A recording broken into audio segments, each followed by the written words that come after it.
So here we are. Yeah, we pressed record, so Here goes. 2016. Happy New Year. Happy New Year, Alex. We're kind of at the end of January though. Yeah, we should have got our act together before now, but it's all good. We're here. We made it. We made it to 2017. That's not what we can say for a lot of people. No. But lucky we're not famous, so Not yet. not yet. Just wait till this airs.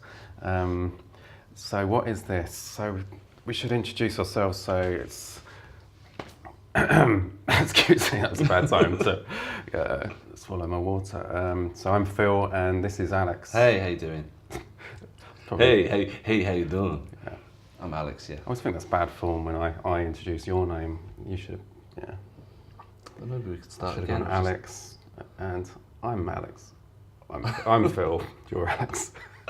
Just to be clear. Just to be clear. So what this is, we thought we'd start a podcast just to sort of. We're calling it Addictive Tendencies because I guess how did this come about? Well, we both work in the field of addiction and recovery, and we thought we started working together maybe about a couple of years ago. 2014. Wow. Summer of 2014. Wow. I came to volunteer at the place where you were working. And then I remember you were sort of wasted on the reception area. Yeah. So Well, it's kind of you to say so.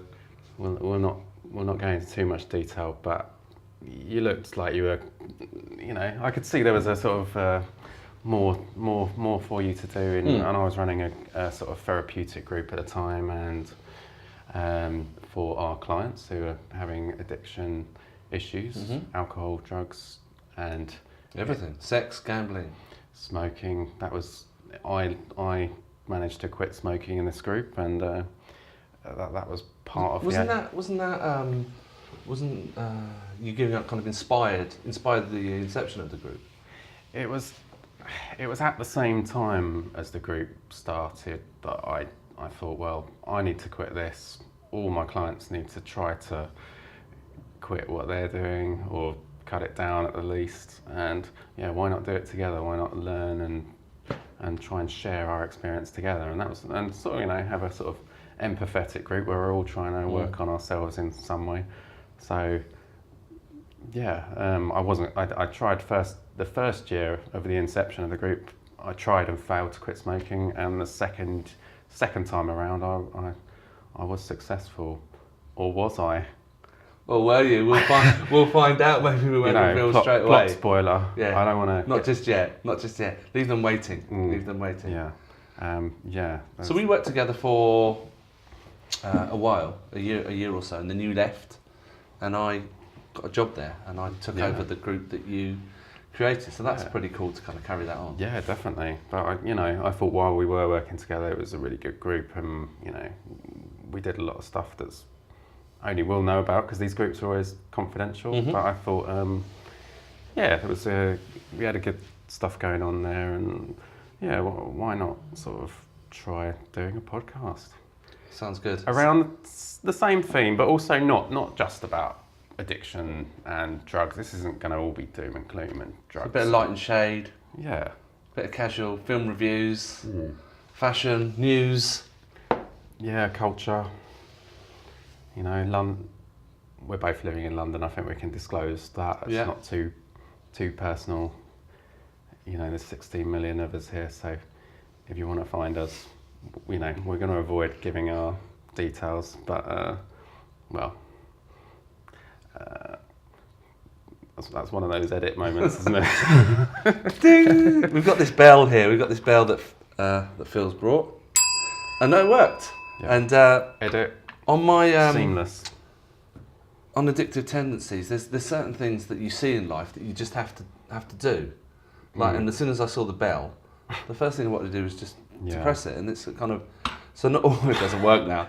Not all addictive tendencies have to be big strong ones. Just for those who are listening, I'm in recovery from alcohol addiction, and I live in a treatment centre in London where I've been for 3 years, and that's going really, really well. but kind of give you a bit of an idea of the direction that I'm coming from. So you've got at one end, you've got the kind of the strong, deep, dark addiction of alcohol for me, and then on the other hand, like the fact that I can't see a bell without having to press it at any given moment, and my dismay that it's not actually working that well. It's one of those Dougal/Donald Trump moments. Donald Trump. Well, let's not go there just yet. No, 5 minutes in, and there's a button, and you feel the need to press it. It's just a bit pertinent, isn't it? But I mean, Addictive Tendencies, the name I thought was good, or why I think it's applicable is just because exactly what you've just said. Sort of, there's so many of these things in life which you just feel compelled to do, and it's not just limited to what we quote unquote call addicts. You know, I think everyone has these experiences, and that's why I thought everyone has addictive tendencies. I wouldn't call everyone an addict, and there's different theories on whether you should do that or not, label people. But I think every single person has tendencies, and in that respect, I think it crosses all the boundaries. So I think we're all in the same boat. We're all technically addicted to oxygen. Yeah. Food, yeah, or Weetabix, yeah. Without getting too technical at this stage, we just in a general sense, it should just be something that isn't an us and them thing. Yeah, a lot of people can identify with. So we're in no way minimising the more serious addictions like to alcohol and heroin and crack that go on that really ruin people's lives. But hopefully we'll explore a little bit why that is some days. And if there is anyone listening who wants us to talk about something a bit more serious, we can do that. But equally, we just want another reason for the podcast, I thought, is just recovery, whatever you want to call that, whatever recovery is. I think more and more people are discovering is about sort of reaching out and empathizing with people and people relating to other people. And so what better medium than, well, you can argue whether social media or these things bring people together or drive them apart, but surely there's a little bit of sort of sharing that people don't do, and that can lead to negative things. So I'm a famous oversharer. I don't know about you. I'm a huge oversharer. Okay, so we're perfect. Kind of to the point of ad nauseum sometimes. So it'd be an interesting exercise on not oversharing. Just to let everybody know that they can get in touch with us on Twitter. We have various forms of getting in contact and with us. we'll have memorised them by we would have memorised them, and we've had them set up as well. But at the moment, you can get us on Twitter at Addictive Tendencies, but there's no E at the end of addictive. It's Addictive Tendencies. That was because of the number of characters we had to play with for no other reason.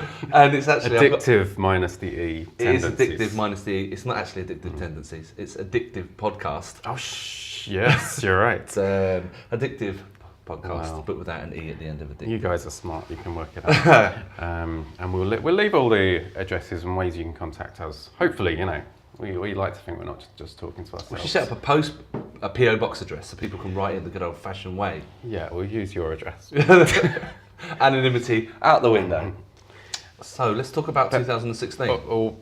Well, yeah, let's. I was just going to say. So we'll be reviewing. We'll do a movie review today. Do a movie review. Maybe every week, depending on how cinema's expensive. Wow, you think this podcast can be every week? You mean every podcast? Every podcast will do some sort of review. This week it's Manchester by the Sea, which we saw together. We did. Monday. We sat next to each other. There was a group of us, but we sat next to each other. Alex needs the aisle seat. That's just something he has going on. Maybe we'll explore that with him one day on the couch. On the what's the term? That's not the right term. Yeah, on the therapeutic couch. Yeah. You know what I meant. Nothing sorted about that. Okay. Wish I hadn't gone there now. So there's gonna be lots of editing in here. So coming up, we've done 2016 as you were. 2016. It's a funny one, 2016, because by the end of it, a lot of people were just wanting it to end, mainly because of celebrity deaths. And apparently it was the worst year ever. But for me, it was probably my best year ever. Oh yeah. A lot of really, really great things happened. So I started working at the organisation where we met. So I got a job. I moved house, got my own flat. That was pretty amazing, having shared before. Still within the grounds of the treatment centre that I live. And I met my partner, or my new partner. So yeah, it's a great year for me, and I stayed sober, my third year of staying sober. So it was an amazing year. And I was kind of quite sad to see it end. So stark contrast from a lot of people who felt that it had been the worst year on record. I know, it wasn't doom and gloom for everyone. And I think people maybe get used to saying that, don't they? I mean, there were a few things happen, weren't they, in our society, political upheaval and celebrity death. But yeah, personally, it wasn't a bad year for me. For me, it was more of a year of change. Really. I changed jobs, I moved house, and you know, this time I'm much happier now than I was this time last year for various reasons. Mainly the job, you know. Right. 'Cause, you know, and there was nothing against where I was working. I'd just been there too long. I was going through the motions on autopilot, and it was one of those years where, you know, were we going to get money to continue what we were doing, and the uncertainty more than anything. This time last year we were all uncertain about our jobs, about whether that would continue and in what form, and yeah, so God, I'm going into slightly boring, too much detail already. Get it out. But it wasn't a good time this time last year, so I'm really happy how, you know, so it was difficult, but it forced me to make changes. It really, I was at the end of my tether and I had to move and leave, and so I did. And so, you know, when sometimes these negative things make you do something, and that's good. And I'm so glad that I did. So yeah, I've got a new job that I'm enjoying. It's just as difficult and just as, you know, it's not perfect, but it's new. I'm a new guy, so that's kind of nice, not being the old. So you left just before I started, so we slightly crossed over. Yeah. The other thing about 2016 is that, you know, I do acknowledge that there was kind of really big things happening, you know, especially Brexit, you know, Trump winning the election. So I don't sit here and think, wow, you know, life's great because it was great for me. I kind of acknowledge all the other things that were happening. So I get that for a lot of people, it was a very, very difficult year. Yeah, I think the bit I have a problem with that people are just like, oh, it's a terrible year, wasn't it? It was awful. But you know, I'm sort of see, you know, who knows how it's going to pan out. I know it doesn't look particularly good now with him getting in and stuff. And Brexit, it's just all. Do you not like saying his name? Him. Well, I thought we weren't going to come to him just yet, so I'm sort of like, we'll move on. We'll move on. Him, this dark, shadowy figure. Granted, for celebrity deaths, it was a horrific year. Yeah. So Bowie died at the end of January. I've got a list in front of me of all of the deaths, but go on. Are there any in particular that sort of stood out? It got to about a week before Christmas, and I thought there's going to be one more. Yeah. And I thought it was going to be feeling. just before New Year, like the last hurrah. And I think George Michael really shocked me. Oh, yeah, that was a massive. It kind of shocked me and didn't shock me because I don't think we get to see a lot. I quite like George Michael. I'm not a massive fan, but I quite like him. We don't know the full story of George Michael and his life. I was fortunate. I worked at the BBC at the late 90s, and he came on Parkinson, and it was the first interview he'd done since being arrested in the toilets. And I was a runner on various shows, and so I got to see him perform, and that was really, really cool. And I've always really, really liked him. And it was kind of a shock because he's not that old. But then when you sat and thought about it, and you looked at, you know, he had a lot of health issues and stuff, and cancelling shows, it wasn't a great surprise. I think getting older, I'm 39 now, as I get older and people that are closer to my age that are dying in the celebrity life, you start to feel a bit uneasy, don't you? I do, about your own kind of mortality. When it's people in their 80s and 90s, you know, like Liz Smith died from Royal Family, who I loved. But you can comprehend that a bit more because of her age. But when it's somebody that's only like 10, 11 years older than you, is he 50, George Michael? Early 50s? You kind of think, damn, you know.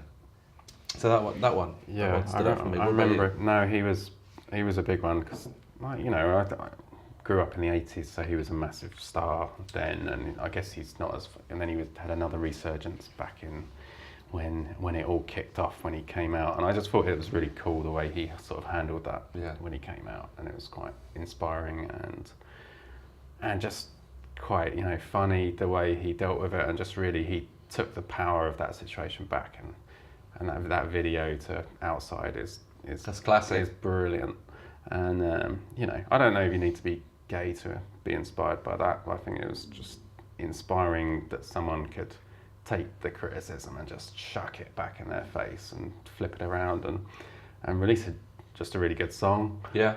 And that's just the way, that's inspiring. You know? And he just always came across, and the more and more stories about him come, you know, being a really nice guy and generous. Very generous, especially towards nurses. Oh yeah. Yeah.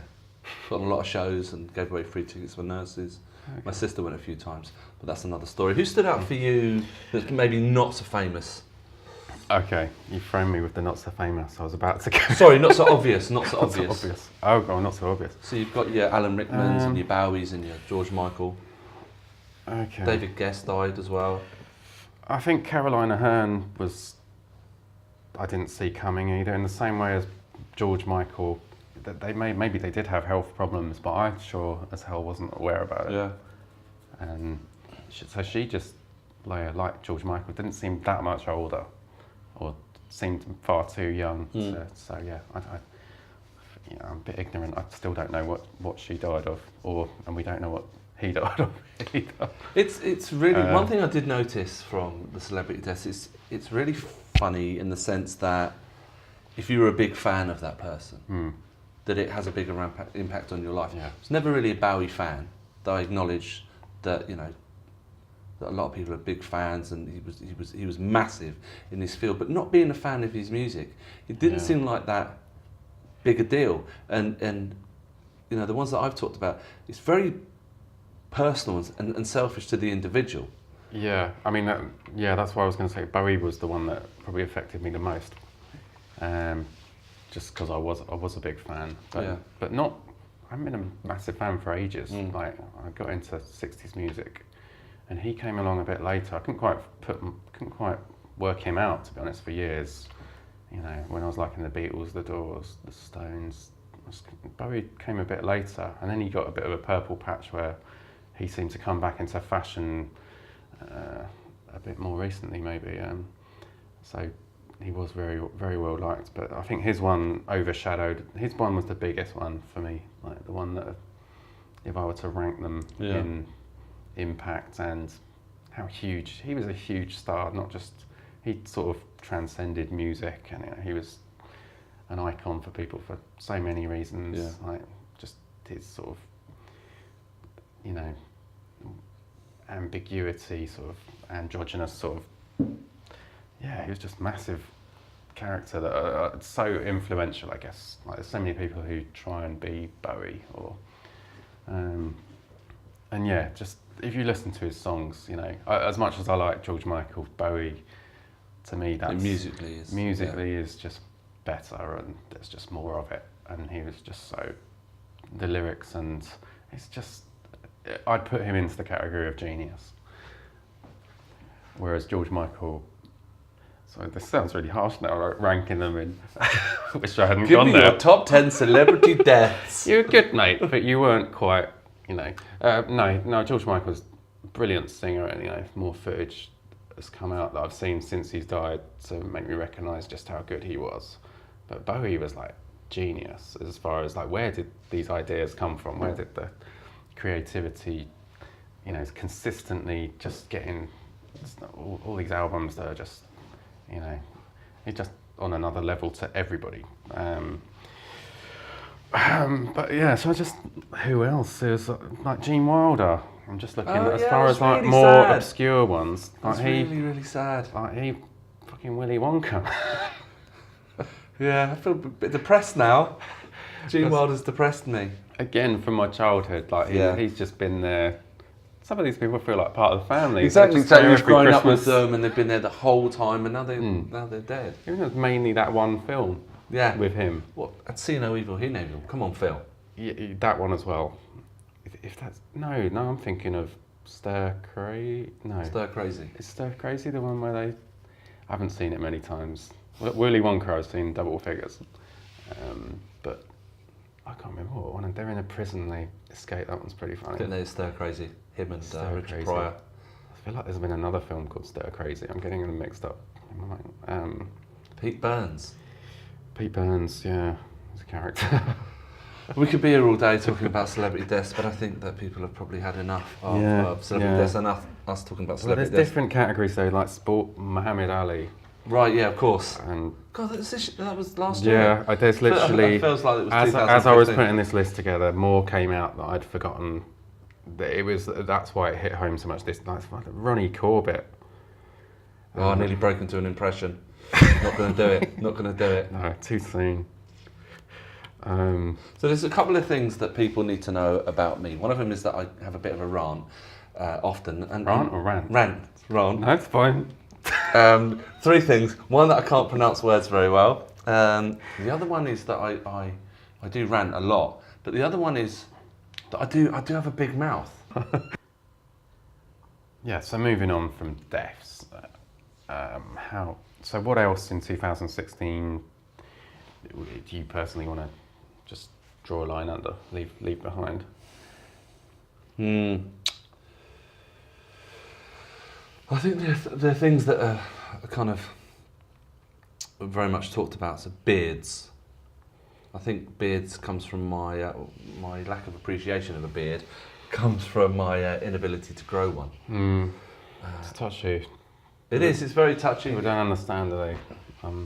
I can't grow a full beard. I can grow more than I used to. Yours looks quite cool though. Yours looks a little bit like D'Artagnan type of beard. Okay. Yeah, it looks quite cool. Yeah, I think that's a compliment. No, it's meant to be. My face looks like dirt if I don't shave for a couple of days. So, I mean, talking of George Michael, he was a man who could do the stubble. He could do the stubble. He could do most things. He could do a lot of things. He could do a lot of things, yeah. But the beard, I don't know if you're going to have any joy with this beard thing, because I think it's allowed a lot of people to... I'm not going to have any joy. I think that's why I'm so annoyed about it. It's another rant. People are pretty invested in their beards now, and it's still cool, as it were. Yeah. And I think some people, it's the only reason why they are cool, because they've got a beard. It's enabled people with beards to really... They're hip, and I think they're hip. You know, they want to be hip. Just for a good time now. So if you won't give me the beard, what about pouts? Pouts? What, like trout pout? Yeah. Okay. So as a man that was on the online dating scene at the back end of the year, it was very evident that a lot of women find it. I think it's quite sexy and appealing to men. Yeah. Where actually it's not. What age are you talking about here? Well, people at the same age as me, Okay. you know, like mid-30s to early 40s. Right. I wasn't gonna go there. I'm 39, I don't mind. 40 next year, 40 this year. I don't know what year it is. No, I guess the reason I ask is like I thought that was like a younger generation thing. This whole selfie culture and pout the duck face, The pout trout. The trout pout. Trout pout. Leslie Ash and I don't think Leslie Ash could. I don't think she could actually help hers though, could she? It was the fact that she'd had lip implants. Well, she did go there, didn't she? And she took a punt on that in the way that Pete Burns, I guess, took a punt. He took a massive punt in hindsight.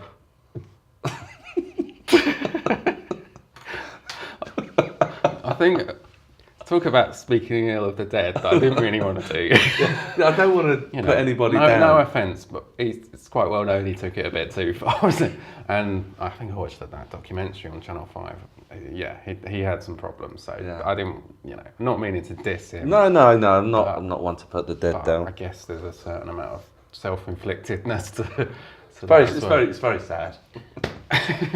Oh dear. So let's move on from pouts. We are very empathetic counsellor types. Let's move on from pouts. What would you leave behind in 2016 other than? Well, on a similar vein, Alex, it's got to be these eyebrows. Like Go on. The one people are shaving them off and drawing them on. Oh right, yeah. And women. It is mainly women. I didn't I've not seen a man. I didn't want to make it. Well, yeah, that'll be the day. I'm not trying to put women down. Far from it. But I've not seen a man with drawn on eyebrows. No. Will that happen? Maybe this is the year. This is the year of the drawn on eyebrows. True equality, wouldn't it? If we do start going there, but I've got a feeling, or I hope. I just hope everyone stops that. I don't know why. I don't know what's going on. Because to me, I think it's about how you were brought up and what you've seen. I remember how Brooke Shields having really bushy eyebrows, and it was quite sexy in sort of Blue Lagoon. She was famous for it. But now it's either fashionable or it's not. Do you think women look in the mirror and with perfectly nice eyebrows and think, I know, I'll shave them off and draw them on? Because I've got no point of reference for this at all. I've just seen it. Again, it seems to be younger women mainly. Right. I think, and the similar sort of people who do the selfies on the duck face and. Right. But I don't get it. I don't get why you would, because you see, without being shallow, but you see some stunning women, and they've done it. They've done that as well, and you're like, oh, and then it's just all you can look at. I find. Right. For me, it's distracting. It's just like sort of squared off in the middle. If it rains, does it? I don't even know what they put it on with. Is it? What? I've got no idea. Honestly, I've got no idea. I've seen it. Is it pen or is it marker or? Is it permanent marker? I just worry that but it rains. It looks like though, yeah.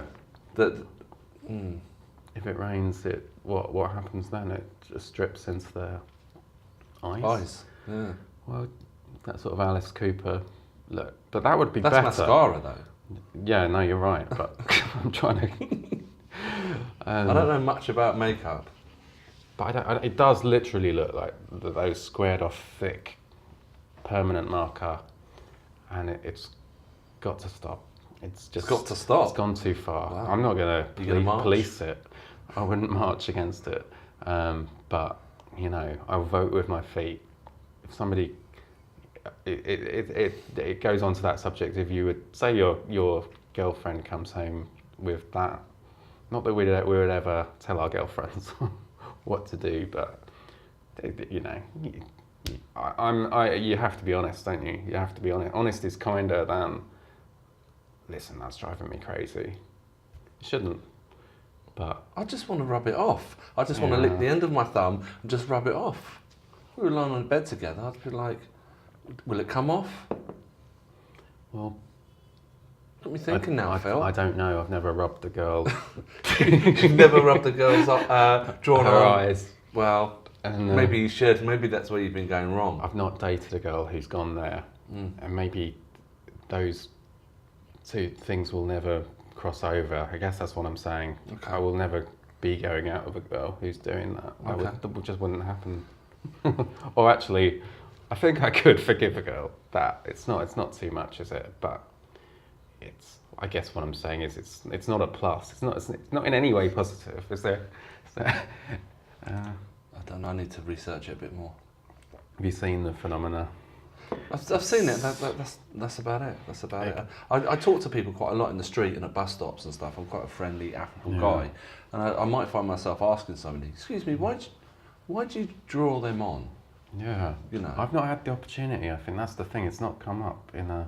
It's no one I've known in my immediate circles. Otherwise, I think you know me or people know me. I am the type of person who, like someone with Tourette's, I will say it. It just like that Chandler thing where the joke is there in your mind and you just have to blurt it out, like that Molly Austin Powers thing. So I couldn't live with it, and I would challenge it, but I guess I'd like to talk to these people who do it and find out the reason, or just come on. What else would you leave behind?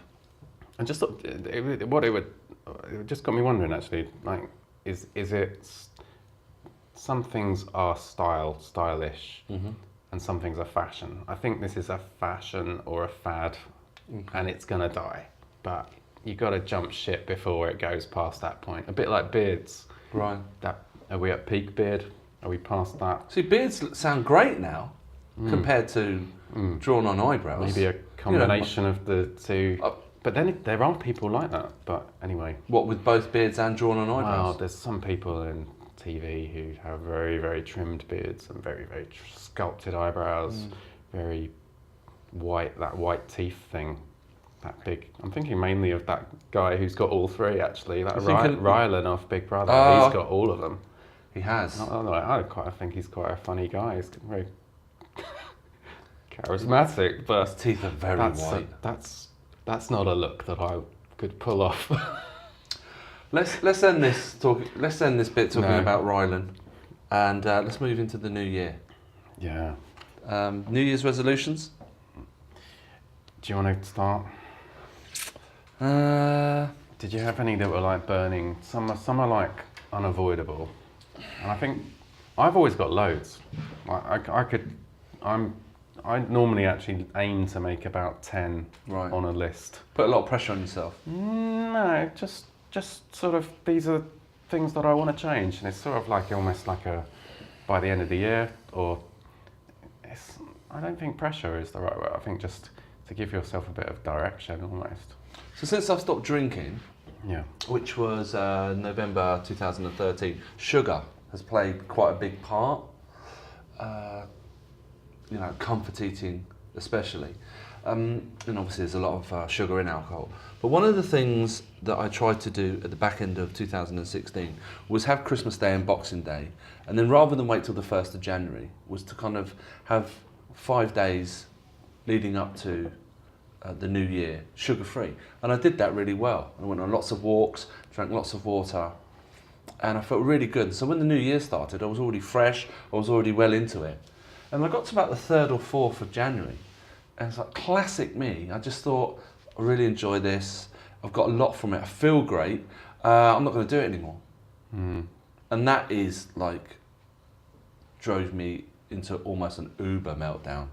What, the fact that you stopped, or the fact that I just went from really enjoying it and getting a lot from it to thinking I'm not doing it anymore, without any kind of logical reason, and then returning to it with like a vengeance. Yeah, sugar's a biggie. It was one that I thought about trying for a month to see if I could, and I haven't gone there. So I'm curious to know what sort of benefits or what sort of withdrawals you get. I must be honest with you, when I say sugar, I meant like, because I eat a lot of confectionery, a lot of sweets. So what I decided to do was, if I really felt like I needed sugar, I'd have some fruit, but not loads and loads of fruit. So I'm still having sugar, but it was more, was obviously a lot more less of it, and it was a lot better for me. In what way do you feel better? I just had more energy. I slept better. I was doing lots of walking, which probably contributed as well. Drinking lots of water, my skin felt better. I just felt fresh, and I wanted to kind of start the new year back at work with a kind of bit of a spring in my step, but didn't want to wait till the 1st. And it was going great. And then there's just this kind of click in me. I'm not going to do that anymore. And that's been a real feature of things since I've given up drinking. So whereas I've managed to remain really disciplined with drinking and not have a touch of alcohol, sugar, it's not been the first time. I've tried it 5 or 6 times to really try. So I'm presuming, like, as much as part of you wanted to stop it, there must have been part of you that wanted to go back to it. Oh, absolutely, absolutely. So, and that part one. Say that? And that part one. Or that, that part one. I thought you said end of part one. I was like, right. Yeah, cliffhanger. That part did win, and that part always seems to win when it comes to sugar. Yeah, because the reason I didn't do it is because I didn't think I could do it, because I know how much cravings I get for sugar, and that was why I thought it would be a good one to challenge myself. But yeah, I haven't gone there. So I was away for 5 days after Christmas Day, and it really helped kind of being in a different environment and doing lots of different activities. And it was when I got back in the new year and then got back into the routine of being back at work and stuff. But that switch from going to bed and thinking this is great and getting up in the morning and thinking I'll have my breakfast and I really fancy some Haribo, it's quite alarming, So yeah, the deeper, darker sides of addiction. Because I think, fruit just doesn't quite have that sort of comfort, that cosy feeling that chocolate. Like when I quit smoking, I know chocolate was what I replaced it with for a while. I put on a stone that year, maybe more. But chocolate kept me from going outside with the smokers. It kept me from going up to the roof. But yeah, it also expanded my waistline and stuff. But it's also like late at night, if I want a dessert, fruit, I will have. I've tried to do fruit, but yeah, that chocolate sort of craving. It's not quite the same, is it? It's definitely a boredom element, because I like to get boiled sweets because I like something that lasts. So I won't have a piece of cake or a bar of chocolate because you can eat them really, really quickly. Whereas a boiled sweet, you can kind of savour it for 5-10 minutes, whatever, or say that you're going to savour it and then just end up crunching it it's in your mouth. So a bag of sweets can last me all evening. Yeah. So it's not just a physical comfort. It's like an emotional comfort, having something there that I can just dip into. Yeah. I wouldn't have a bar of chocolate because it'd be gone. And I think, I've had all those calories. Yeah, I know what you mean. Just lying on the sofa, lying in your bed, just sort of munching on something. Sometimes, you're not actually hungry, are you? You're just sort of like doing it. It's like when I go to the cinema eating popcorn. It's just load my face with that stuff. We went to the cinema the other night, you and I, and you offered me your popcorn, and I was trying to take the moral high ground. Yeah. And saying, no, I'm not going to. I sensed everyone was. Yeah, badly. But that made me feel worse. So I feel really grateful for the opportunity to kind of explain myself. Yeah. It's hard. I find it really, really difficult. And when I don't have sugar, for those 9 or 10 days, when I see other people having sugar, I get really kind of up on my high horse, like quite superior about it. It's quite bad. Yeah. Almost like, if I can do it, why can't you? I think we all do, don't we? And we're all. It's like but I don't know if that's healthy, because that's when it's like at the forefront of your mind. I'm stopping. Yeah. Why are you lot not stopping? And really, I don't think you're in as much control then as you can be. I don't know. It's like when you're a smoker and you're like really anti-smoking for other people, then surely it's still bothering you on some level. But yeah, I might try the sugar thing, because the thing that made me nearly try it was seeing those statistics or seeing those graphics of like seeing the video of like a can of Coke sinking because of the amount of sugar in it, and just hearing about how much sugar is in things like spoonfuls. And I try and avoid it, in my tea and my Weetabix, or all these places where I used to have it when I was a kid. Because I think as a kid you have a bit of a sweet tooth, and a lot of our addicts sort of clients have a sweet tooth. I don't know, something very youthful about it, and very childish about it. Well, the great thing about sugar as a child is that you end up just burning it off. Yes. By playing. And that's the key thing of us now at the age we are. Late 30s. It doesn't burn off like it used to. Oh yeah. It's just I was going to describe a bit more, but I decided not to. It does sit. I'll be on my neck. Yeah. Yeah. I'm not going to go there any more detail, but I can, I can see the change. I'm sure other people can. It's hard. It's really hard. Yeah. What about you? Well, we sort of, I don't know, the cigarette, smoking thing. Well, we're still on resolutions, aren't we? That wasn't one of my resolutions. So where are you with it now? Nor is it. But we'll come back to what my resolutions are, but I might as well just, I had a lapse. Okay, honestly didn't know that. Yeah, and I don't want to blame you, but it was on the night of your band were playing, and I came along to watch, and but straight after, we'll maybe talk about that later. So I went, so I think you left to get some food, and I was just about to leave, but just still had a drink and was just sort of wrapping up, watching the last band, and then I was going to go. Do you know what it was? And I think I've figured this out. I think it was that venue, Proud Galleries in Camden. I've got a lot of memories of that place when I was a bit younger, going there a lot. And it was in the days when you could smoke inside as well. And we used to have some really good nights there, and really, and that outside bit where do you know the outside bit where the back? Yeah, where they have other people singing as well. So there was another guy singing outside who was a lot worse than you, I have to say. A lot worse than Let me rephrase that. You guys were really good, and he was not so good. He wasn't on the same level. That's really. You were really good. It's just to be clear, he's awesome. I'm sure the CD's available. It was that place, Proud Gallery. So I just felt myself getting craving. I went outside to. And other people were smoking, and I'd lapsed a few weeks before. This is the thing at the theatre. There's some guy I'd had a stressful week at work. I was a bit vulnerable. I was a bit weak, and this guy I felt like I was just tense, and this guy was just smoking next to me, and it just smelt so good. And I just thought, no, you know what? I'm not resisting. I just like, mate, can I have a fag? And so I had one then, and then maybe didn't for a few weeks, and then went to at Christmas I had one. So at Christmas I was out for a meal, and I had this really nice roll up, and it was really enjoyable.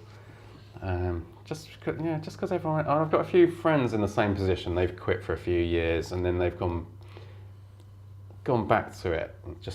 But not. Some of them don't buy their own cigarettes. They're those people who just ponce off other people, and so I ponced one, and then that was really nice. And then it came to your night and then I feel like I crossed the line that night because I bought my own. Right. And so I was in there watching your band. It's great. It's really great. And then that finished, and I just got a real craving. But it was the venue. It was that Proud Camden. I went outside, and on my way out, I just stopped by the bar and spent £10 on a pack of Mayfair, because they didn't have the brand that I wanted, and had to pick Mayfair because the other ones I didn't even recognise the brand. So anyway, other cigarettes are available. Don't sponsor us, please. I took this pack outside and had one, and it was really not nice because it was Mayfair, and it was just that it tasted all chemically and horrible, and so I chucked the rest of the pack away. So that was one thing that I did, but only when I got home to my part of London, and I left it in a phone box actually. So I thought somebody would be very grateful of that, no doubt. Outside this club, so I thought, who uses phone boxes these days? Either. Well, you do. Well, no, I wasn't using it. To leave your discarded cigarettes. Well, normally people smoking crack in certain parts of London, isn't it? But yeah, I'm sure someone found it. But yeah, I've since bought a box of tobacco, and I've been having a few this week. But I've still got a few rules in place, and I don't smoke during work, and I'm hoping it's not a permanent thing, and I'm hoping it's like we tell our people, not that it's a lapse, not a relapse. Mm-hmm. But I'm not beating myself up too much about it. If this one runs out, this pack, then I will. But I've had a few times this week where it's just like, where's my smokes? And that sort of linked into other things that I wanted to stop about myself, and reminded me about why I stopped in the first place, which was kind of that reliance on them and that sort of annoyance when you haven't, or just thinking about it, like during work or thinking about it. It sort of takes root. It's one of those things that I don't think you can do casually, smoking, or can you? I don't know. I don't know. But I'm doing it again, and it's gonna stop. But it's kind of, it's not one of my resolutions, because it sort of hit me out of left field.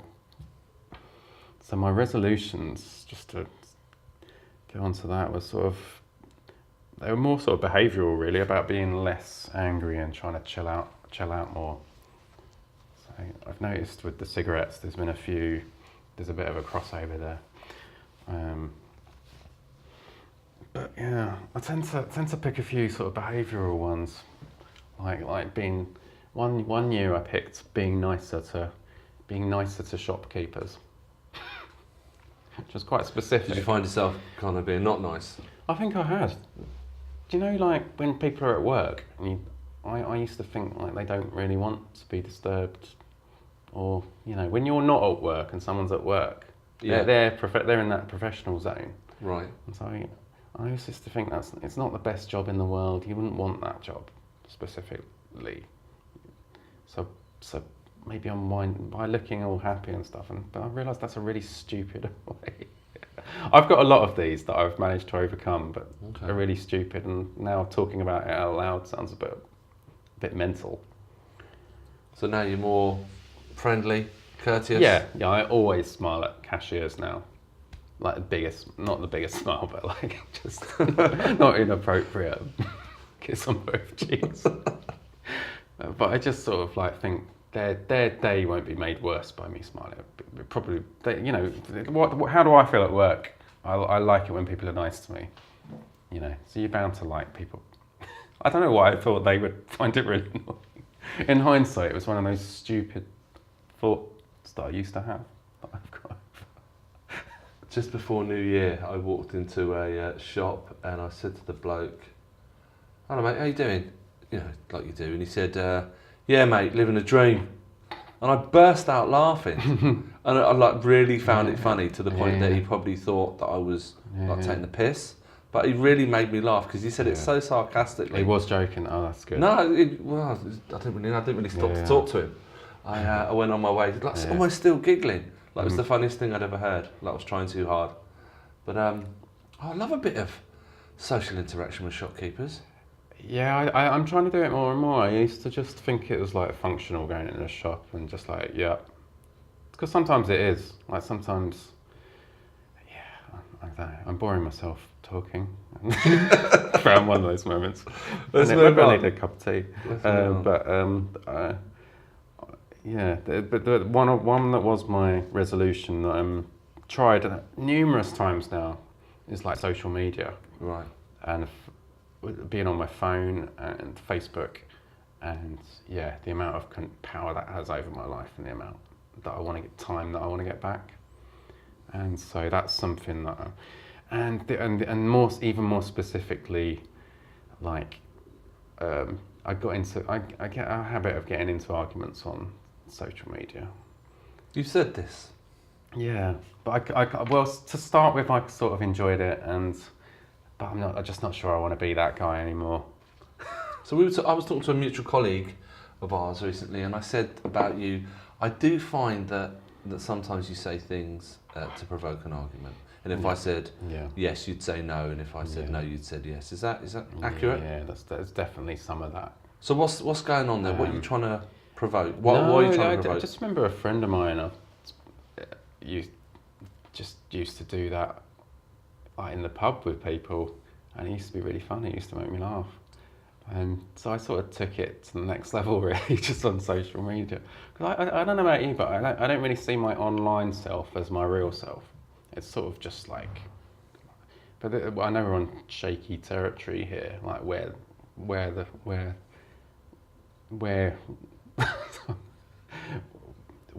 it starts and ends. But it's sort of, I don't take it too seriously, like online. And there's a lot of people being quite self-righteous online, and I think they're the people that I maybe target the most, like people who have said something that's a bit like, and it used to frustrate me that it's just everyone there's not even a dislike button to start with. So they used to, Facebook as it was, everyone just, like, 15 likes for some statement that's just total bullshit. And I used to just think, well, I don't see it that way.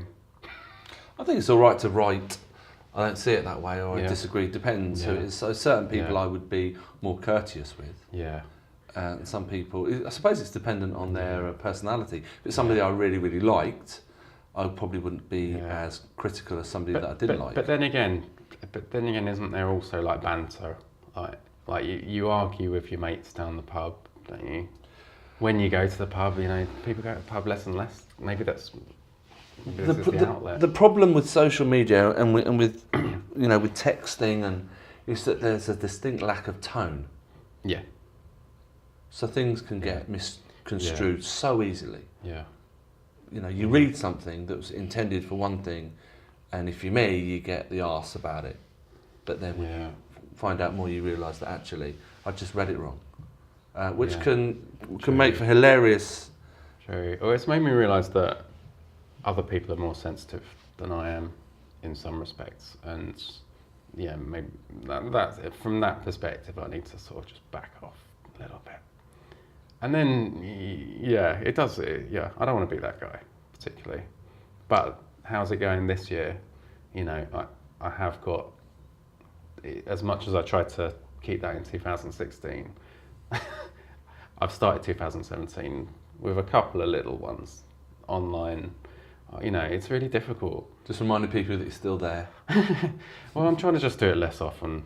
But people start it with you sometimes, don't they? I've found that I've maybe posted something and someone's commented in a slightly bitchy way or a slightly and I've ended up getting into little,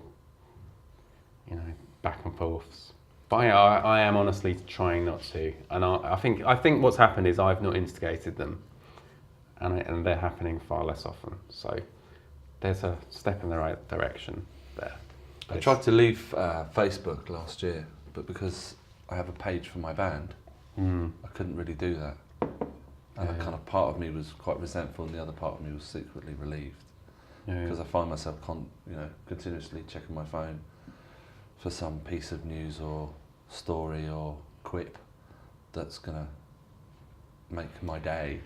But actually it just ends up winding me up, and after well, I think this is just the one really common addiction that maybe everyone can relate to, because I think everyone who's on there is experiencing it in one way or another. I read a great quote recently. We'll come on to quotes later on, inspirational quotes in particular. But it said that it's never your successful friends that you see posting on Facebook. Well, that really did put the cat amongst the pigeons. Oh, that's That's a loaded comment, isn't it? God, that's sinking in.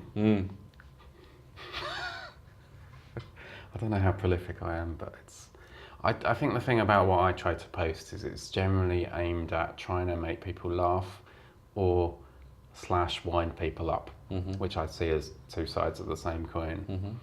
So I'm not a big face bragger, I don't think. So if I can anyway wiggle out of that rather unflattering thing, but I am on there a lot. So from that perspective, I think a lot of people are trying to cut down. Unfollowing people is helpful. Oh really? Yeah. Unfollowing. Unfollowing. It stops their news coming up in your feed. Okay, so not unfriending them. No. So you can always check out what's going on for them, but it's on your terms. Yeah, I've done that with a few people. So I did unfriend a guy actually because he just posted about something that I didn't want to hear all the time. But then he kept refriending me, so I've refriended him. Do I know him? He's on a, what's the term? He's on a tightrope. It is a tightrope. Because he must know that he's he's been unfriended before. He might have turned over. Well, he kept. It was around like, maybe I think it was even before Brexit, but there was a lot of sort of. I don't even want to go there. You know what I mean? But yeah. Cool. That was good. My only concern, as Sarah would say. So we just wanted to let you know that if you guys want to get in touch, you can email us addictivetendencies@protonmail.com or at Twitter, Addictive Podcast. That's addictive without an E. That's on Twitter. Or search for us, Addictive Tendencies, on Facebook or SoundCloud. So, we said we were going to review a film, and here what the film we went to see together, actually. A group of us the other night went to the Rich Mix on Brick Lane and watched Manchester by the Sea. So, any overall thoughts, Alex? I think we both liked it, didn't we? I really liked it. I thought it was... I think with a little bit of less effort, it could have been quite poor, and with a little bit more direction, I felt it could have been like a bit of a classic. Yeah. I really enjoyed it. Casey Affleck, such a fantastic actor. Seen him in Gone Baby Gone, and of course he was in Good Will Hunting back in the day. He was. You reminded me of that. I'd forgotten. He played one of Matt Damon's friends that used to drive around together, but no, he was exceptional in it. It was funny. It was quite a long film, 2 hours 20, I think. I didn't want it to end, but it had a kind of strange pace to it. That it felt a little bit like watching a BBC One drama. That I thought I really liked the pace, but it was quite slow. It was quite slow, but no, I thought it was an excellent. Well, I didn't find it slow. I mean, I guess it can go. It's a long movie because it's quite a tough subject matter, I guess. And some of the reviews have been it's not a cheery film by any means. In fact, I'm understating that. It's quite a intense film. It's a difficult watch. It's not as the poster implies it is. No, I thought it was going to be a little bit more romantic. And I think I heard the Mark Kermode review before, but I must have zoned out and I wasn't listening actually. I remember little bits of his review saying how good Affleck was, but I don't remember any of the story. So I actually went in expecting one thing and getting, I tell you what I was expecting as well. I the bit of the plot that I had got was that it was like a father-son thing, and he inherits this boy, which but so I was expecting really stupidly and like Hugh Grant about a boy.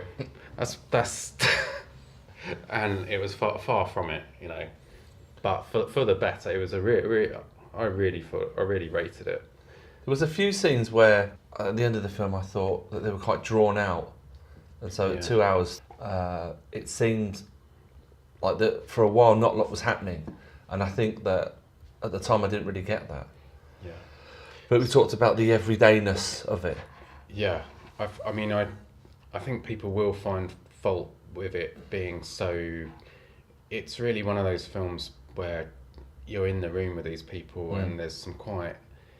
But I think it's a real compliment to the writer who made it so gripping. I thought the little nuances, the little interactions, and I think I'll explain this just without giving any plot spoilers, because we're going to try very hard not to spoil it. But it is about a guy who his brother dies, and he then gets custody of the son, or it's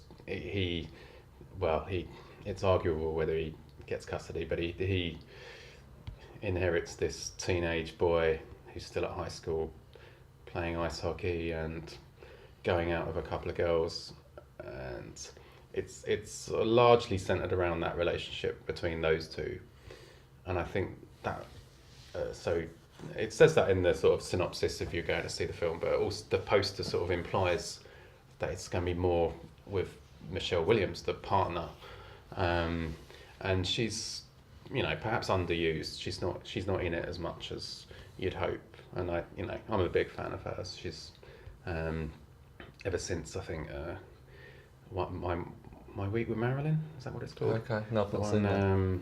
You know, she's really good in that. But it's important to say that a lot of the film is based around Casey Affleck's moved away from his hometown, and the change in circumstances in his family situation means he comes home, and so it actually jumps back. So he's basically a janitor, isn't he? He's a janitor in Boston. In Boston.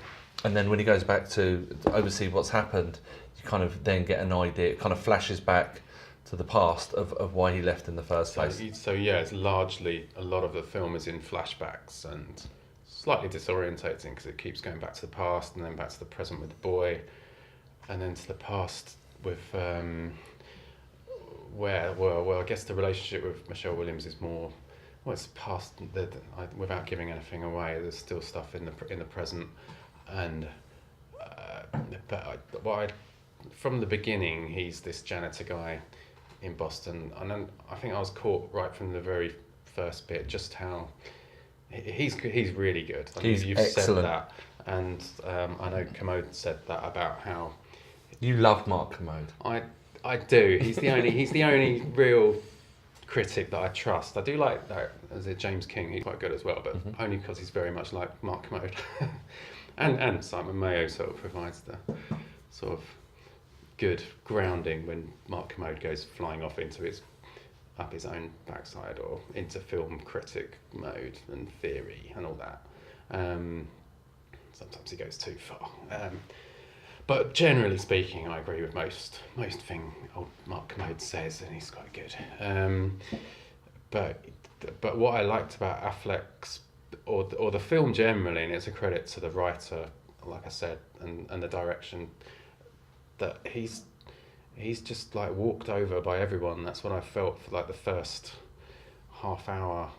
Like you had that initial scene with him fixing the pipes for this lady, and she's really rude to him, and he somehow manages not to just, you know, fly off the handle, and then he goes back to the office and he's in trouble. It's sort of he's just getting shit from every angle. And what I felt in like the first hour of the film, that the poor guy just never gets any credit or any praise, and he's just deflated. He's broken, isn't he? Ultimately he's broken. Yeah, and that pans out a bit more as the film goes on about why he's broken. But it's just such a good performance by Casey Affleck, and he's rightfully, I think, up for an Oscar. And I know some people are a bit like, well, what makes it an Oscar-winning performance? Because I know he's been touted for it, but to me, it's like the opposite of.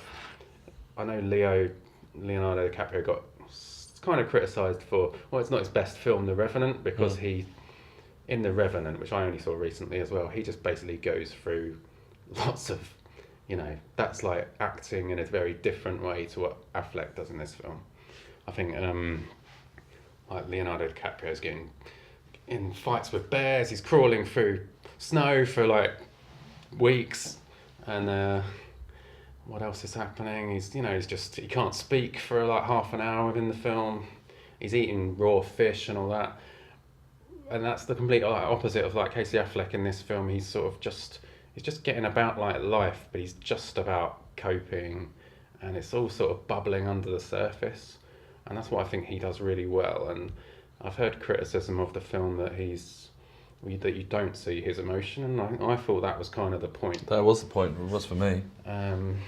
So I think those people, and I read a really snotty review well, not snotty, just a kind of review that I just totally didn't agree with in the Evening Standard by Rosamund Irwin, and it was just saying how she couldn't relate to the lead character because he's just so macho, and yeah, he's like, you know, he's doing that cliched thing in bars where he gets into fights, and he's quite macho and sulky, and I just thought that's sort of, the film is sort of explaining why he's like that. I just realised my mic's on the table. I'm just getting that nearer my mouth so you can hear this gold. And so, sorry, you probably, I hope you've heard all that. I need to start again. No. But yeah, she sorry, it was 137 hours, 137 minutes, the film, but she said it was like some guy had said, oh God, thank God that's over, and she'd, but I agreed with him. And yeah, this is her words, I didn't care about its wreckhead protagonist Lee, played by Case Affleck, with a perma miserable basset hound face. And then she goes on to say that women are sidelined, and the film is a waste of Michelle Williams. Well, you know, I give her a point there that, you know, I agree with her that Michelle Williams is underused, and, you know, as a fan of Michelle Williams, then I was looking to see more of her, and that was a bit of a shame. But she's not one of the central tenets of the film. Well, she's there, she's the partner, and yeah. But I would definitely watch this film, and you were saying it was nearly great. I did think I would rate it somewhere between 4 and 5 stars. I thought it was excellent. I thought it was near incredible. But that's just me. Yeah, I think we all came out of the cinema, you know, a bit blown away. It's very moving, and a couple of scenes in particular, I was really, really moved, and it's difficult not wanting to give the plot away. Yeah. But when you find out why he's left, and the aftermath of that, and his distress and brokenness was. There's some tragedy, isn't there? And it reminded me, like, the way he was, like, so numb and so unable to express his emotions. That was it. It's not like he's playing like a Neanderthal man who doesn't have emotions. His emotions are just like buried down, and they're, you know, like I said, he's not really cared about. Like, people talk to him like, you know, he's not really seen as, you know, he's got baggage, and that's sort of overhanging his character and the way he feels about himself. And what Affleck does well is to portray this guy with really low self-esteem and really low ebb, and that's what makes it quite an unusual movie, to have someone like that as a sort of anti-hero character, and he does it really well, and that's why I think he should get the Oscar. I don't know who else is nominated actually this year, but I think he's right. Ryan Gosling. He's a favourite, isn't he? Of course, there's La La Land, which is going to be a very different singing, dancing film to this one. But sorry, what it reminded me of was his performance was slightly of like Fassbender in Shame. I don't know if you've seen that. I've seen Shame, yeah. About the sex addiction, and Fassbender is very unemotional. You know, it's not a perfect film, Shame, but I thought that aspect of it was good, that Fassbender, just like enjoy saying that name as well, Fassbender was his relationship with his sister and stuff is really strained, and his interaction with the world and emotions is like impaired by his addiction. And yeah, I think Affleck does something slightly similar here, but better. I thought a much better performance and more textured, maybe a better script. And hats off to was it Kenneth Lonergan, who's the writer and director. Previously did Gangs of New York and analysed this. And yeah, I think I would give it above 4 stars, but maybe not quite 5, but perhaps. Cool. Okay. So what else have you seen recently? What have I seen? Well, have you seen anything else? I'll tell you what I got into. I do this thing in January where I look at what was great the year before. So if I'm looking for something new for the year, I'll look at, I'm very late to the party sometimes. And so I was looking at what was big in 2016, and I came across this kind of cool little program called Speechless. Speechless centres on an American family, the DeMayos, who have a son who suffers from cerebral palsy. And the point of the opening episode is trying to find somebody that can. He has a board on his wheelchair and a laser pen by his ear, and he points to the letters on the board because he's not able to talk. So when he goes to school, he needs somebody with him to kind of read out what he's trying to say. And it's got Minnie Driver in it, who plays the. Okay. It's a very quirky program. But it's a series. It's a series, okay. But it doesn't take itself too seriously. You know, it's not schmaltzy in the terms of the fact that he's got cerebral palsy and he's in a wheelchair. They poke fun at themselves. And I watched the first couple of episodes and I loved it. And it's got John Ross Bowie in it, who plays Kripke from Big Bang Theory, who I cannot stand, but he's great in this. He plays the dad, and very dysfunctional family. And Minnie Driver, I've only ever seen Minnie Driver in one other thing, and that was Good Will Hunting. Back to Good Will Hunting, and I thought she was amazing in Good Will Hunting. One of the most natural actresses I've ever seen. And she's great in this. It's very light and it's very fun, and it's on at the moment. So I have to wait a week. I'm on episode 13, so I have to wait each week to watch it. But I really, really enjoy it. It has me cracking up laughing, and it's really nice and light, and it has light and shade, so it's very serious about the fact that he's in a wheelchair and he suffers from cerebral palsy. But they take the piss out themselves, and they take the piss out of him as well. And they use his cerebral palsy to kind of get ahead of the game and stuff. It's really, really well done. And who's the main guy in it? Do you know? This guy called Micah Fowler. He was in Labour Day. He played a small part in Labour Day, and so he suffers from cerebral palsy, and he can talk in real life, but in the film he's unable to speak. The kids in it are great, so that's my. Yeah, no, Minnie Driver's always good. She's not been in loads of stuff that I know really. Sort of not had as many roles as maybe she should have over the years, but she's been good. Yeah, I remember in her early career in like Circle of Friends. I'm trying to think of anything else. Grosse Point Blank. No, not seen it. You've got to see that. You've got to see that. That's so we've had a talk about films that I haven't seen that I should see, that you think I should see. And just on Grosse Point Blank, that reminds me of something that I saw, because it's kind of similar. And this was just a film, just like a few years ago, that had slipped under my radar, and somebody lent it to me recently. It's called Young Adult. Okay. With Charlize Theron. Right. And a bit like Grosse Point Blank, she goes back to her hometown for like a school.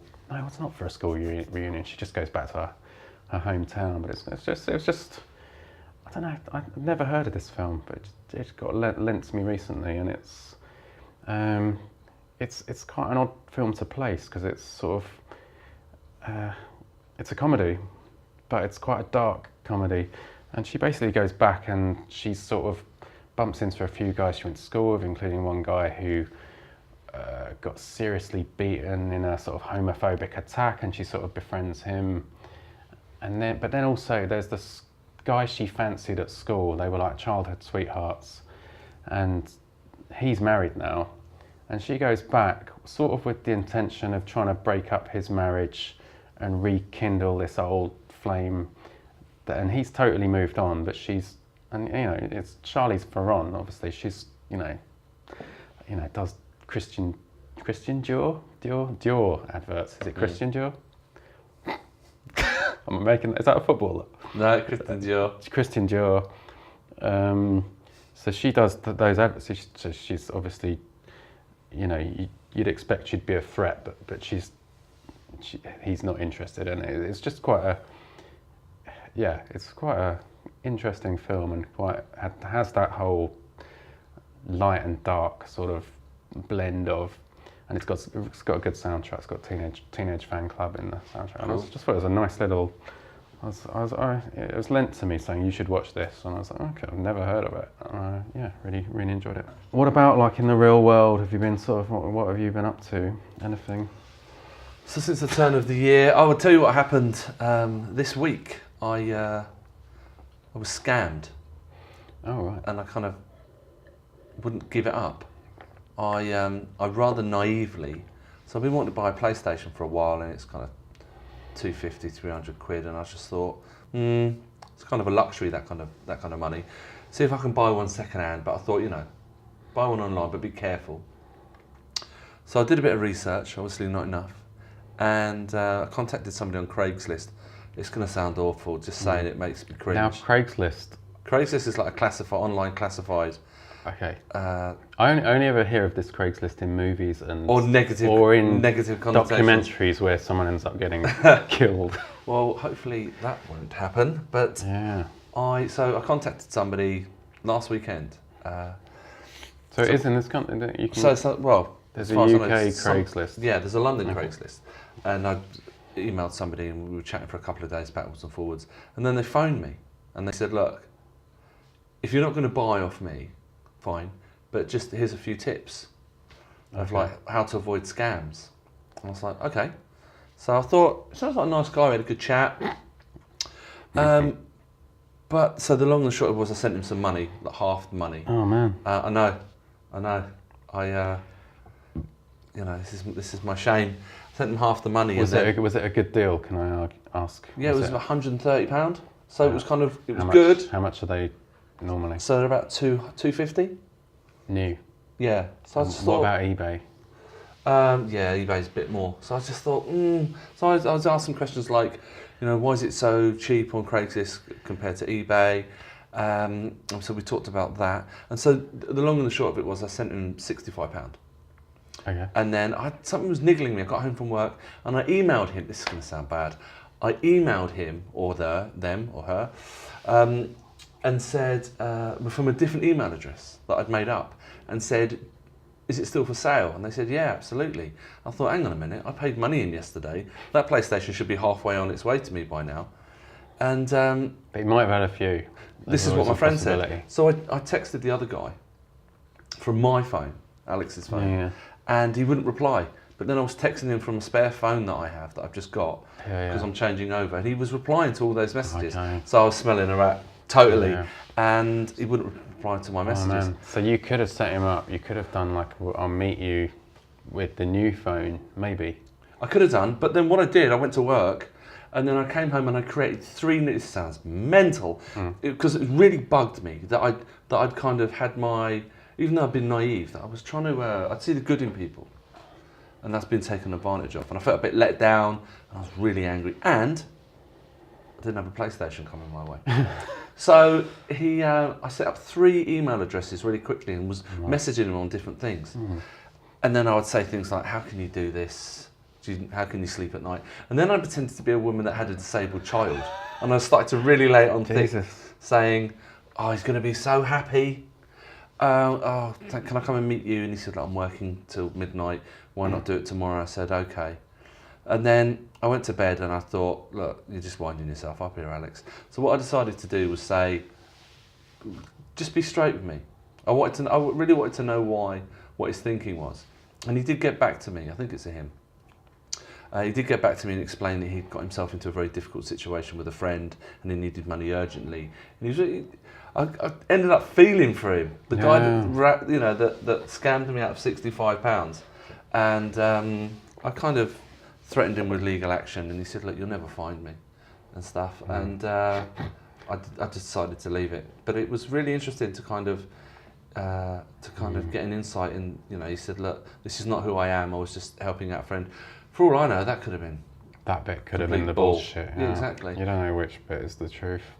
So I think I'm going to buy one, just brand new. I treat myself. But I was very naive. It's a shame. It is a shame, but it's a good story. And your commitment to tracing him is admirable. I wanted to. Why would you do this? What's your thinking? I like his final line. You'll never find me. Yeah, it was something like that. It's a bit Kaiser Sose. It's a bit just Batman villain. I said to him, the police are heavily involved, and he said, let them do what they like, and that was it. Yeah, that's harsh. I'm trying to think if that's happened to me recently. So apart from being scammed, the only other thing was my band Little Boy Lost. We had a gig at the beginning of January, and you kindly turned up to see me. That's certainly what I was up to, and that was really. I feel like I gave you a bit of a harsh review earlier by saying you were only just better than the guy who was awful outside. To be honest, but what I meant to say was, no, you guys are really good. I'd recommend you check out Little Boy Lost. No, it's because I was running late and you were running early or something. Yeah. You were saying you were on stage a bit earlier, so. And you got there and you got there just celeb about. spotted. Well, yeah, I got there into Proud Galleries, my nemesis of smoking nemesis. My place from the smoking past. Sorry, I'm fiddling.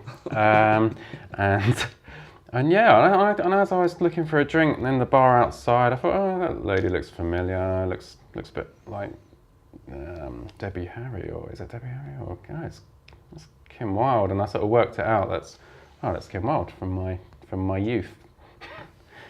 Say no more. And yeah, so I went in to sit at the back of Proud Gallery. I quite like the setup in there. It's nice. You really were saying nice. it was quite sparse, but I thought it was quite intimate. You can just sit there and. But you were in the crowd. I was on the stage. It's Yeah. more sparse for me. Yeah, but it's quite nice that you can lay back in these comfy little sort of almost bean bags. It's like quite cozy, comfortable is what I'm saying. Like really cushioned. They're massive white plastic tables. You're I was almost lying down in my. Near Kim Wilde. Very.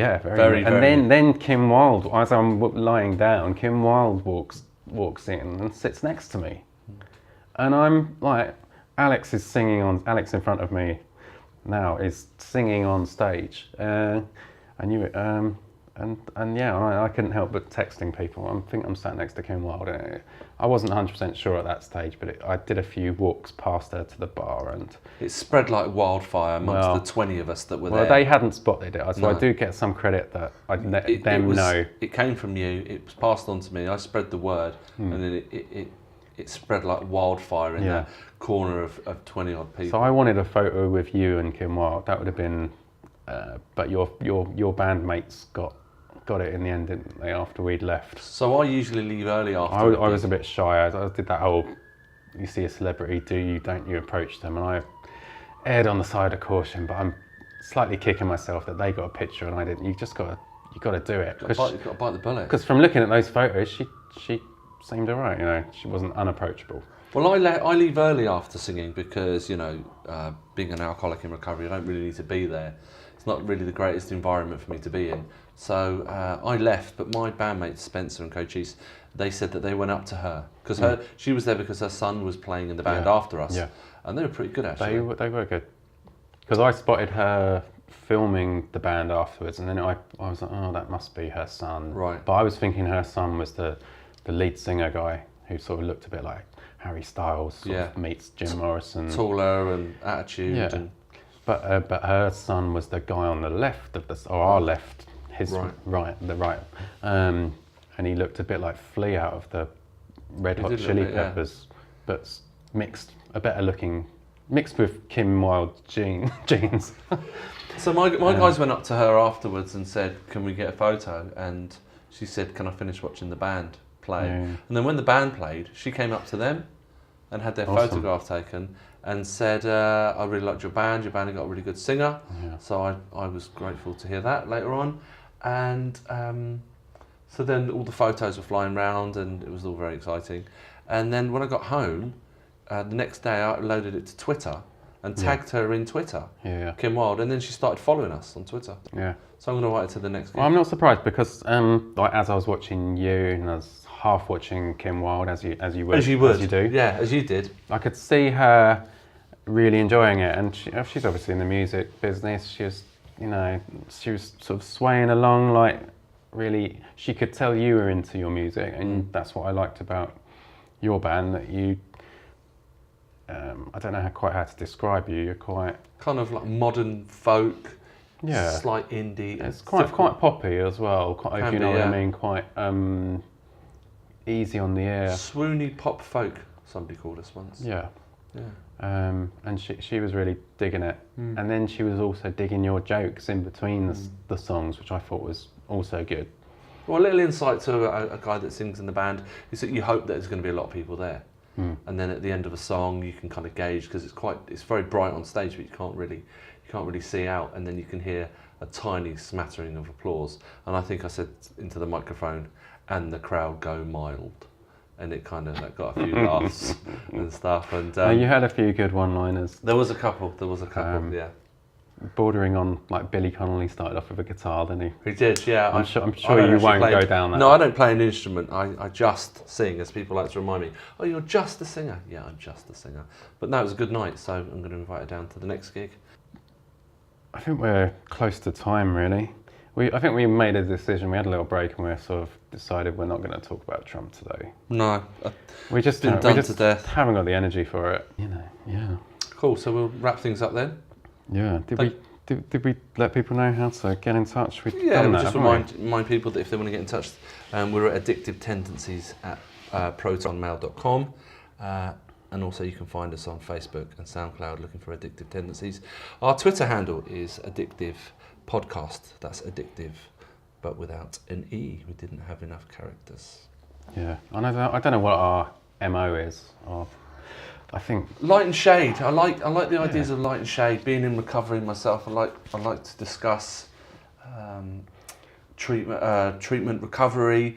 You know, what helps, what works, what doesn't work, but also, you know, there's so many undertones of addictiveness in the everyday. Yeah. You know, from food to shopping to. I think I like those little things that you don't talk about, or maybe you do talk with your friends, but sort of like those little interactions with people. I think of people, anything to do with people fascinates me. You know, I've got a bit of a keen interest in psychology and the way people sort of interact and the little that I think is bordering on like addictive sort of the sort of mistakes you make and the sort of way you then beat yourself up afterwards, and sort of it amuses me to hear other people's stories about little misunderstandings and stuff like that. So we'll have a few little regular features where I try and get people to share their stories of awkwardness and or just sort of misunderstandings and also long awkward pauses like these. Oh, they're good. Shit, They're healthy. They're healthy. It doesn't make great podcasting. No. But you know, we try and keep it real. I think what I've noticed about today is that you don't have the time to pause like I do a lot in real life. No. There's pregnant pauses that can say so much. But I think we've reached our time. We had a lot down to talk about that we will in future, and I'm sure next time there's got to be a Trainspotting 2 review in there, and I don't think we'll talk about him. No. Maybe one day. We don't need to talk about him. You're making it sound like a Voldemort, man. No, you make it sound like a father figure that you know that abandoned you when you were younger. We don't talk about him. But cool. Thanks, guys, for listening. Nice. And we'll see you next time. Do subscribe if you're on YouTube, so we can see who's listening. Exactly. And let us know your thoughts and ideas. Cheers.